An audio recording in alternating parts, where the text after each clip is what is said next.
이번 주에 빅이벤트를 한 차례 소화한 시장입니다. 오늘 표정은 어떨까요? 일단 어제까지의 분위기 나쁘지 않았었는데요. 간밤 FOMC를 통해서 확인된 이벤트, 두 번째로 오라클의 실적까지 두 가지 이벤트를 확인했습니다. 하지만 두 가지 뚜껑은 모두 다 열렸는데 명확한 방향성에 있어서 답이 나왔느냐? 그것은 오늘 미스터마켓이 아마 답을 줄 것으로 예상되는데요. 재료만 놓고 해석을 봤을 때에는 아주 시원치 않다, 이런 해석들도 나오고 있습니다. 지금부터 따라가 보시죠. 먼저 프리마켓 시세 체크합니다. 현재 반도체 움직임 보시면 삼성전자는 강세, 어제 외국인들이 8천억 원 정도 담았던 하이닉스는 또 보합입니다. 오늘은 어떤 움직임일지 좀 지켜보셔야 될 것 같은데요. 투자 경고 종목으로 좀 지정이 되면서 현재는 거래가 되지 않아서 지금 찍히지 않고 있다, 이렇게 정정해서 다시 한번 말씀을 드리고요. 오늘 정규장에서의 변동성이 매우 클 것으로 예상이 됩니다. 일단은 수급적인 이유 때문에 빠지게 될지 아니면 우호적으로 지금 반도체의 상승 움직임에 뒤따라가며 어제에 이은 상승이 연속성으로 나올지 확인 필요하겠습니다. 더불어서 지금 2차 전지의 경우에도 어제 외국인들이 적극적으로 담는 모습이 확인됐습니다. 에코프로 그룹주들 담는 모습 확인됐는데요. 오늘도 외국인들 수급 이어질 수 있을까요? 일단 프리마켓 시세에서의 BM은 1%의 강세 움직임 확인되고 있습니다. 알테우제는 어제 외국인들이 가장 많이 판 종목입니다. 현재는 0.8% 기술적 반등 도모하고 있습니다. 다음 넘어가 보겠습니다. 어제까지 코스닥에서의 움직임을 본다면 FOMC를 하루 앞두고서 외국인들이 성장주들을 대거 담는 모습이 확인됐습니다. 대표적으로 바이오, 2차 전지, 로봇이었습니다. 지금 리가켄바이오, 펩트론, HLB 모두 다 빨간불이 들어와 있고요. 이번 주에 계속해서 선방하는 삼천당 제약, 기세는 다소 빠져 있지만 0.21%의 상승 보여주고요. 삼성전자가 달려가면서 지금 소부장단도 분위기 괜찮습니다. 최근 연일 강한 유리기판에 이어 리노공업도 1%의 상승 움직임 이어지고 있고요. 지수단에서의 움직임을 보자면 지금 조선과 방산, 그리고 자동차, 금융지주까지 모두 강세입니다. 다음은 거래량을 동반하면서 움직이는 쪽 힌트 점검해 보겠습니다. 현재 삼성전자 압도적인 강세로 1% 상승의 움직임으로 거래가 집중되고 있고요. 조선단에서는 최근 들어서 연일 강한 삼성중공업도 내년도 FLNG 기대감 속에 올라가고 있습니다. 2차 전지 안에서 소재로 볼 수 있는 삼화알미늄 급등 움직임 나오고 있고요. 지금 슈어소프트테크 자율주행 쪽으로 5%의 급등 움직임도 확인되고 있습니다. 의료 AI 안에서는 셀바스 AI는 빠지고 셀바스 헬스케어가 13%의 급등 움직임을, 또 JLK가 17%의 급등 움직임을 나타내면서 오늘 트럼프발 의료 AI의 훈풍 불어줄 수 있을지도 확인 필요하겠습니다. 자, 그럼 넘어가서 오늘 주요 포인트로 넘어가 보죠. 네, FOMC 올해 마지막 이벤트 회의가 모두 확인이 됐습니다. 일단 시장에서는요, 매파적 인하를 계속해서 예상했었고요. 어느 정도 시장에 반영됐다라고 보고 있습니다. 이제부터 확인해야 될 건 시장에 반영됐던 것과 그렇지 않은 것, 그래서 시장이 어떻게 반영하는지와 앞으로 확인해야 될 것, 이렇게 나눠질 것으로 보입니다. 일단 시장에 반영된 건 결과론적으로 봤을 때 기준금리 25bp 인하 확인됐고요. 3.50에서 3.75%로 기준금리 내려왔습니다. 반대표가 2명 정도 예상이 컸었는데요. 3명으로 나왔습니다. 2019년 이후로 6년 만에 역대급 내부 분열이다, 이렇게 표현 많이 하고 있습니다. 50bp 이나 1명, 그리고 동결 2명, 나머지는 25bp 이나의 찬성표를 던진 것으로 확인되면서 이 안에서도 지표와 지금 미국 경제에 대한 의견이 일치하지 않고 있다라는 것을 확인했습니다. 하지만 이 부분도 시장은 일부 알고 있었죠. 점도표 변화도 큰 컨센이 변화는 없습니다. 어제 저희 개장 마지막 코너에서도 전해드렸던 전망과도 동일하죠. 2026년 그럼 추가적으로 얼마나 인하하는가? 1회 인하로 지금까지의 점도표는 큰 변화는 없다라고 보시면 되겠습니다. 자, 그러면 반영되지 않은 건 뭘까요? 생각보다 서프라이즈하다라고 보는 이유가 이 첫 번째에 담겨 있습니다. 생각보다 덜 매파적인데? 라는 부분, 바로 유동성 공급인데요. 단기 국채 매입 프로그램을 가동하는 것 공식화했습니다. 이 부분은 RMP라고도 불리는데 지준관리 매입 개시하면서 지준금이 최근에 많이 줄어들면서 단기적으로 유동성을 불어 넣을 수 있는 여지가 생겼다라고 파월 의장이 이야기를 했습니다. 그러면 시장이 기대하는 QE 확대 확대인가? 하지만 이것은 아니라고 선을 긋고 있고요. QE 같은 경우에는 전체적으로 거시경제에 소비나 투자 자체를 활성화시키는 목적이 있다면 이 RMP 단기 국채 매입 프로그램 같은 경우에는 단기적으로 기술적으로 유동성을 잠깐 불어넣는 것에 그칩니다. 그래서 성격이 좀 다르다라고 보시면 되겠고요. 이제 현지 시간 11일부터 해서 400억 달러의 1년 만기, 그러니까 1년 이하의 만기 국채를 이제 사들인다라고 보시면 되겠습니다. 그래도 시장이 예상하지 않았던 부분에 있어서는 단기적으로 숨통이 트인다. 오늘 어떤 방향이 나올지 긍정적으로 한번 체크를 해봐야겠고요. 두 번째로는 1월 금리 동결 확률이 지금으로 봤을 때 CME 페드워치 따르면 78%까지 나오고 있습니다. 파월 의장은 이제 다음이 누구도 인상일 거라고 생각하지는 않는다라고 이야기를 하면서 기자회견에서 인상에도 어느 정도는 선을 긋는 모습을 보였습니다. 시장은 이제 3월 인하를 기대하고 있는 상황인데요. 앞으로 뭘 봐야 하는가? 1월까지 쏟아질 경제 지표와 차기 연준 의장 지명과 관련된 내용을 꾸준히 지켜보셔야겠습니다. 당장 다음 주입니다. 12월 16일에 10월 고용은 발표 취소됐고요. 11월 고용 발표되고요. 11월 CPI는 그 다음인 12월 18일에 발표가 됩니다. 지금 고용이 살짝 더 무너지는 것에 우리는 관심을 두고 있어. 둘 다 중요하긴 하지만 고용 중요해라고 이야기를 했기 때문에 당장 고용 지표 움직임 보셔야겠고요. 여기서 크게 무너지게 된다면 금리 인하 여지는 넓어진다, 커진다라고 보시면 되겠고요. 고용은 견고한데 CPI가 그 다음에 크게 치솟는다. 이렇게 되면 동결 확률이 더 올라가게 될 겁니다. 여기서 시장이 다시 한번 출렁이는지 여부도 확인 필요하겠습니다.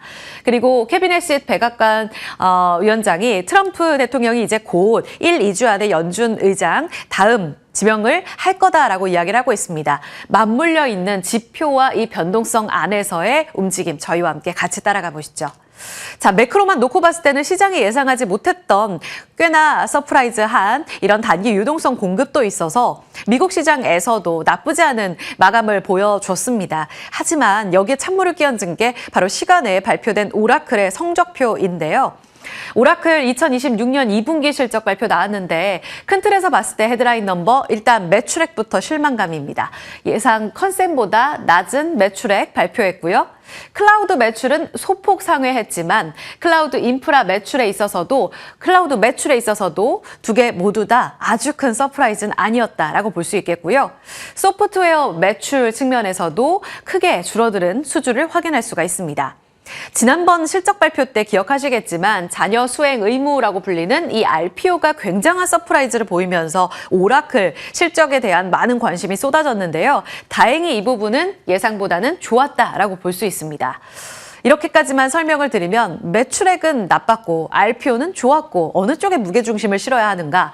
근데 시장 반응이 좋지 못합니다. 지금 시간의 거래에서 10%의 급락이 나오고 있는 상황인데요.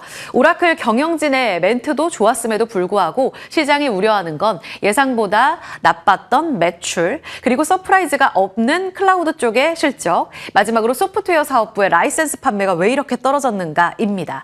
세 가지를 봤을 때는 일단 시장 실망감을 불어넣기에 충분했다라고 시장은 보고 있고요.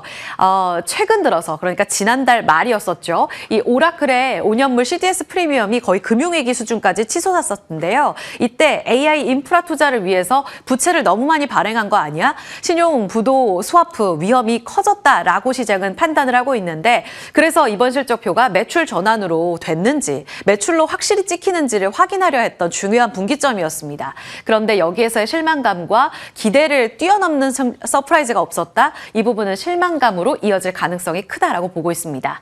따라서 이제 시간의 거래 움직임 진정되는지 여부가 내일 정규장에서 매우 중요하겠고요. 지금 CDS 프리미엄 차트 찾아서 보여드리고 있는데요. 신용위기 그러니까 금융위기 당시까지 치솟는 움직임이 계속 유지가 되고 있는 상황. 125였던 지난달 말 수준에서 지금 122로 크게 떨어지지 못하고 있는 상황인데요. 이 부분이 계속 높은 수준으로 유지가 된다면 여전히 이 부도 위험에 대해서 많은 채권자들이 우려하고 있구나로 인식할 수가 있겠습니다. 하지만 시장의 반응 자체를 놓고 봤을 때에는 앞서 프리마켓 시세에서도 나쁘지 않은데요. 어제 발표가 됐었던 정부 딴에서의 반도체 클러스터 조성과 관련된 강력한 의지, 내부적인 정책 모멘텀 든든하고요. 더불어서 TSMC의 11월 매출도 상당히 잘 나왔습니다. 전체적인 대만 이 월 매출에 대한 호조 평가가 굉장히 좋은데요. 남아있는 브로드컴의 실적까지 기대감이 있기 때문에 여기서 투심이 전체적으로 냉각되지 않는다면 그래도 긍정적으로 지나갈 수 있는 이벤트일 겁니다. 하지만 여기에서 또 엔비디아가 계속해서 지금 블랙웰을 탑재한 블랙웰에 능가하는 이 움직임이 탑재된 중국의 딥시크와 관련된 우려감들도 반영이 되기 때문에 오늘 반도체와 관련돼서 외국인의 수급이 유지될지 여부 계속 체크가 필요하겠습니다. 다음으로 넘어가 보겠습니다. 이 전력 쪽 볼 텐데요. GE 버노바도 성적표 공개가 됐는데 잘 나왔습니다. 지금 GE 버노바의 경우에는 두 자릿수의 급등을 보이며 정규장 거래를 마치는 모습이었는데요. 2028년 매출에 대한 자신감, 450억 달러 전망치에서 520억 달러까지 낙관적인 매출 전망치를 한 차례 더 올려잡았습니다. 그 배경에는 강력한 전력 수요가 있다라고 보시면 될 것 같고요. 더불어서 주주들을 만족시키는 이 주주 환원 강화 정책까지 발표를 하면서 배당금을 2배 인상했습니다. 지금 계속 우리는 잘 벌고 있고 잘 벌 것이고 그 때문에 계속되는 이 현금을 같이 나눠 갖겠다라는 측면까지 삼박자가 모두 갖춰졌다라고 보시면 되겠는데요. JP 모건 체이스에서는 실적 발표를 내놓은 GE 버노바에 대해서 현존하는 최고 목표가 $1,000까지 보고 있습니다. 오펜하이머는 $880 위까지 보고 있는 상황이고요.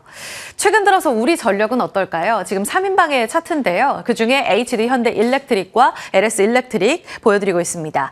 효성중공업은 회복 속도가 굉장히 느리고요. HD 현대 일렉트릭도 고점 대비 조정받고 이제 막 다시금 회복하는 추세입니다. 옆으로 보시는 LS 일렉트릭의 경우에는 오히려 고점까지 빠른 속도로 회복하고 있는 단계입니다. 그렇다면 이제 전력주들 뭘 봐야 될까요? 아무래도 내년 전망이 가장 유력할 텐데요. G 버노바에서 확인된 전력 수요에 대한 강력한 이 움직임은 확인이 됐고 내년도에 그렇다면 쇼티지는 계속될 것인가? 바뀌고 있는 전력 인프라 안에서 수혜를 볼 쪽은 어느 쪽으로 좁혀가야 하는가? 대신증권은 탑픽을 LS로 압축하고 있습니다. LS 일렉트릭으로 꼽은 이유는 초고압과 관련된 변압기 수주 가 이제 북미 쪽으로 크게 증가할 거다라고 보고 있고요. 증설과 관련된 모멘텀에 있어서도 가장 큰 효과를 볼 것으로 예상되고 있습니다. 더불어서 내부적으로도 HVDC 변압기와 관련된 이 프리미엄을 주가가 덜 반영하고 있다라는 측면에서 앞으로의 움직임 기대된다라는 측면으로 꼽고 있습니다. 지금 프리마켓 시세에서 변압기 쪽 나쁘지 않은 흐름인데요. 같이 보시죠. LS 일렉트릭 대신증권의 내년 탑픽입니다. 1.6%의 상승 움직임 타면서 지금 50만 원 회복 시도 나오고 있는 상황입니다. HD 현대 일렉트릭도 1.8%의 상승 움직임 확인되며 86만 원까지 도달하고 있는 모습. 효성중공업은 최근 지금 프리마켓 시세에선 굉장히 분위기가 좋은데요. 전체적인 일봉 차트로 봤을 때에는 회복 속도는 가장 느리다라고 말씀을 드렸습니다. 3인방 가운데서 강력한 전력 수요를 확인한 그 이후에 리커버리 누가 제일 빠를까요? 3인방뿐만 아니라 전체적으로 전력기기까지 확산시켜서 반응 있는 쪽 전력 두 분과 함께 자리 옮겨서 구체적인 전략으로 들어가 보겠습니다.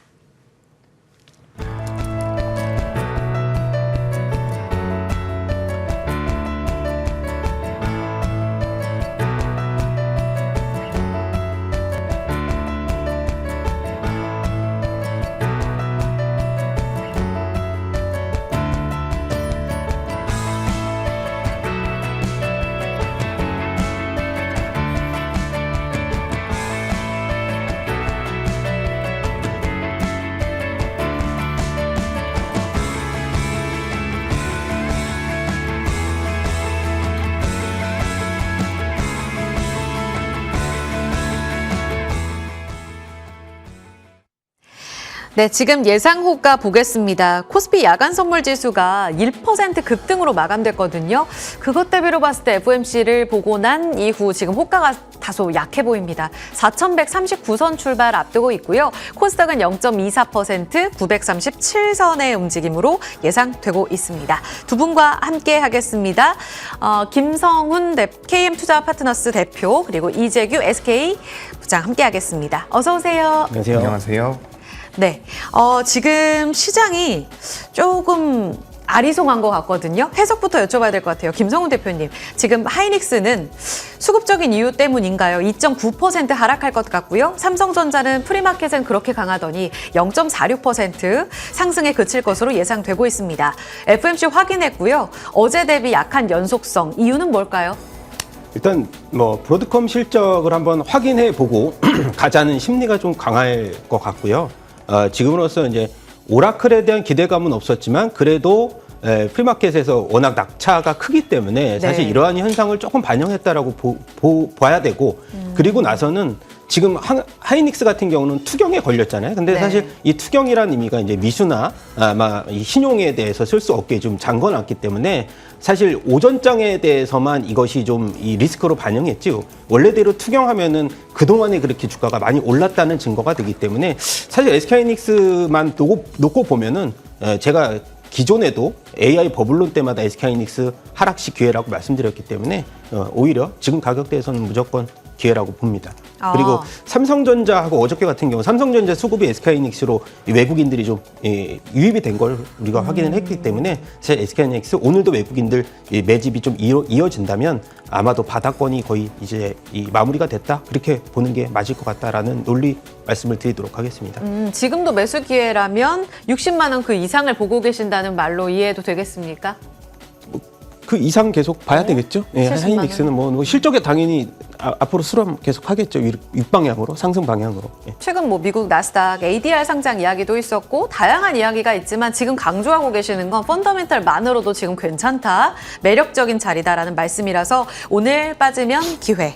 답 들어봤습니다. 자, 다음 넘어가 볼게요. 우리 전력기기 쪽 점검해 볼 텐데 GE 버노바가 날아올랐습니다. 미국에서 수요가 이렇게 강력해서 대장인 버노바가 이렇게 급등을 한다는 건 우리 전력기기도 충분한 낙수 효과를 받을 수 있지 않을까 싶은데 요즘 주인공은 아니었어요. 이재규 차장님, 어떤 종목 지금 봐야 된다고 보세요? 일단 뭐 대형주 위주로 좀 보시는 게 어떨까라고 생각이 되고요. 최근에 이제 주가 흐름만 놓고 보면 LS 일렉트릭이 가장 강해 보입니다. 근데 LS 일렉트릭뿐만 아니라 지금 현대 일렉트릭이라든지 효성중공업 같은 경우도 견조한 모습이 나오고 있거든요. 지금 이제 뭐 삼성전자와 SK하이닉스 같은 경우도 꺾이지 않고 있는 상황이기 때문에 반도체에서 투자 아이디어를 확장해 봤을 때 전력기기 쪽에 대한 모멘텀은 필요하고 실제로 이제 미국 쪽에서도 GPU보다는 전력기기 쪽에 대한 쇼티지가 나올 가능성이 높다라는 그런 분석들이 나오고 있기 때문에 우리나라 기업들 같은 경우는 지금부터 이제 주가의 변동성은 어느 정도 상방으로 만들어지지 않을까라고 생각이 됩니다. 뭐 FOMC 이후에 우리가 시장에 대한 방향성을 어느 정도 가늠해 볼 수 있겠다라고 생각이 됐는데 오늘 하루 정도야 뭐 우리나라 선물옵션 동시 만기이기 때문에 좀 봐야 될 수도 있겠지만 전반적으로 시장 자체가 크게 꺾일 만한 상황은 아니라고 판단이 되기 때문에 전력기기 같은 경우도 시장도 양호한 상태라고 한다면 조금 더 우상향은 만들어질 수 있지 않을까라는 말씀 드리겠습니다. 지금 흐름 그대로 그럼 LS 일렉트릭의 앞으로의 선전이 계속 기대된다. 네. 좋습니다. LS 일렉트릭은 거의 직전 고점 돌파까지 도달해 있는 상황입니다. 그러면 세 번째로 넘어가 보도록 하죠. 지금 의료기기단이 어제에 이어서 추가적으로 더 갑니다. JLK 같은 경우에는 학회에서 학술지 게재됐다라는 내용으로 15%의 급등을 나타내고 있고요. 지금 셀바스 그룹의 경우에는 트럼프 효과 이렇게도 재료가 나오고 있습니다. 의료 AI 이전에 좀 말씀을 해주셨던 것 같은데 김성훈 대표님, 지금 의료 AI의 투자 매력도 뭔가 FOMC에서 확인되면서 성장주들이 날아오를 기조인가? 이것도 헷갈리고요. 지금 어느 쪽으로 포커스 잡아야 된다고 생각하세요? 그 셀바스 AI 이 기준으로 말씀드리면 네. 기존에 이제 대장주 역할을 했던 뭐 3빌리언을 비롯해서 관련주들 대비해서 너무 못 갔거든요. 바닥권은 많이 다져놓고 있는데 이슈가 없었어요. 근데 이번에 트럼프 일가의 이제 의료 AI 이 얼라이언스의 핵심 참여 기업으로 이 셀바스 AI가 시장에서 이제 부각이 됐다라는 흐름으로 본다면 추세적인 상승은 충분히 남아있다. 그렇게 생각이 되고요. 그리고 이제 셀바스 AI 같은 경우는 뭐 국가대표 이제 의료 AI 음성 인식이라든가 의료 영상 분석에서는 나름 또 독보적인 또 어느 정도 위치에 있기 때문에 사실 주가 하락폭에서는 이제 14,000원대에서는 일단 상단을 돌파하는 추가적인 상승세가 이제 확인이 돼야 되지만은 박스권에 대한 돌파 이제 추가 상승 시에는 또 이런 기조가 아마도 3빌리언이 너무 많이 올랐고 또 시어스테크도 너무 많이 올랐거든요. 그래서 수급이 좀 이동할 수도 있을 것 같아요. 제 생각에는. 그렇다고 해서 3빌리언이나 뭐 다른 이제 프로티나 이게 실적이 나와서 오르는 건 아니잖아요. 그래서 저는 충분히 셀바스 AI도 관련된 모멘텀은 지금 시작점이 아닐까라고 생각하고요. 그리고 마지막으로 말씀을 드린다면 AI 진단의 키워드 성장률은 연평균 지금 한 30에서 40%로 시장에서 보고 있기 때문에 그런 부분들 우리가 생각한다면 성장주로서의 매력은 의료 AI 쪽에 계속 남아있지 않을까 생각합니다. 그럼 셀바스 헬스케어 오늘 급등 출발 앞두고 AI의 경우에는 하락 출발 앞두는데 셀바스 AI가 좀 더 매력적이라는 말씀이세요? 주력은 AI로 보이는데 어제 워낙 이 급등세를 보였기 때문에 오늘 일부 조정이라고 저는 보여지고 있어서 일단 셀바스 AI 중심으로 보시는 게 맞을 것 같습니다. 네, 두 분이 오늘 공략하시는 쪽 매우 궁금합니다. 바로 여쭤보죠. 이재규 차장님, LG CNS 주셨습니다. 지금 어떤 포인트로 보세요? 네, 저는 일단 이거를 그 데이터 센터 쪽에 대한 모멘텀으로 준비를 해봤거든요. 예. 그래서 우리나라에서 최근에 뭐 LG 그룹주들의 주가름도 굉장히 잘 나오고 있는데 전체적으로 이제 AI 데이터 센터 쪽에 대한 모멘텀들이 2026년까지 이어진다라고 한다면 그와 관련돼서 뭐 설계라든지 운영이라든지 유지 보수를 할 수 있는 기술력을 가지고 있는 LG CNS 같은 경우도 지금 좀 체크가 필요하지 않을까라고 생각이 되고 있습니다. 그래서 이 기업을 좀 준비를 했는데 추가적으로 최근에 이제 스테이블 코인과 관련돼서 정부에서 논의가 있다라고 이야기가 되고 있죠. 그래서 이제 스테이블 코인 쪽에 대한 사업도 어느 정도 영위를 하고 있고 정부에서 정책적으로 진행하고 있는 분야에 대해서 어느 정도 이제 협업 쪽으로 이제 자리가 잡혀져 가고 있는 부분들이 있기 때문에 AI 데이터 센터의 성장과 스테이블 코인 쪽으로 엮어서 우리가 생각을 해본다면 변동성이 그래도 좀 상방으로 나올 수 있지 않을까. 최근 4거래일, 5거래일 동안 계속해서 하방 경직을 보여주고 있거든요. 그래서 주가가 많이 올라온 기업들이 좀 더 빠르게 움직이는 것은 맞겠지만 현재 LG CNS 같은 경우도 어떻게 보면 좀 안정적인 자리에서 공략해 볼 수 있지 않을까라고 생각이 돼서 준비를 해봤습니다. 그래서 뭐 LG 그룹의 전반적인 시너지 효과까지도 우리가 노려볼 수 있다라는 말씀 드리면서 주가의 변동성은 상방으로 그래도 꽤나 열려 있지 않을까, 한 20% 정도는 열려 있다라는 의견 드리도록 하겠습니다. 중국 증권가에서도 지금 84,000원에서 9만 원까지 보고 있어요. 지금 이제 막 65,000원 라인을 다시 회복하고 있는 구간이거든요. 플러스 20%의 업사이드 기대하겠습니다. LG CNS 들어봤고요. 김성훈 대표님, 일동제약 주셨습니다. 어제 외국인 적극 매수하던데요. 여기에 가담할 자리인가요? 네, 가담해야 됩니다. 지금 일동제약은 우리나라에서는 경구용 비만 치료제 1등 기업이라고 보시면 되는데 일라이릴리가 이제 내년에 이제 그 상용화를 이제 시작을 합니다. 경구용으로. 우리나라 같은 경우는 지금 1상 이제 마무리가 됐고 내년에 일동제약이 이제 2상으로 들어가는데 일동제약의 중요한 점은 저분자 화합물 기반입니다. 이게 원래 주사용은 펩타이드 기반이라서 고분자는 가격이 비싸요. 근데 이 저분자 화합물을 쓰기 때문에 가격도 싸고 대량 생산이 가능하다. 그렇게 본다면 일동제약이 이 이상에 들어갔을 때 기술 이전에 대해서도 기대감이 굉장히 커서 플랫폼 가치로는 지금 시가총액이 1조거든요. 시장에서는 2조 이상 보고 있어서 일동제약 지금도 굉장히 싸다라는 말씀 들어보면서 목표가 45,000원, 손절가는 28,000원 제시하도록 하겠습니다. 아이고, 보수적으로 봐도 지금 시총 2배 이야기를 하셨으니까요. 일동제약 기대해보죠. 저희 시장문 바로 열겠습니다.